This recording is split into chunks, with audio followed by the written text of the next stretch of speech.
চলে এসো। উনি তোমার বাবা নয়, আমি তোমাকে নতুন বাবা এনে দেবো বলছি। চলে এসো। নতুন বাবা? এবার কেমন কথা মা, যে তোমার কথা শুনে সব কিছুতে সাপোর্ট করবে? কেন? আমি কি তোমার কোনো কথা শুনি না? সব ভুলে গেছো? কোনো কথা আমি তোমার শুনি না? আর কারোর কথা শোনাটা কি পাপ?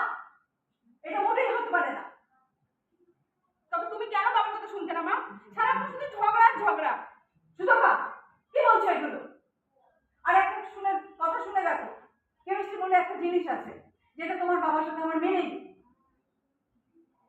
সুমন তোমার জন্মদাতা হতে পারে, কিন্তু বাস্তবে তুই বাবা হতে পারবি। তুমি বলছো মায়ের কথা? এগুলো তো বাবা মাকে বলে যে তোর মা তোকে জন্ম দিতে পেরেছে কিন্তু কখনো মা হতে পারেনি। সুতপা, কি বলছো এগুলো? এটা তোমার বাবা হতে পারলো? তাহলে তুমি কি চাও?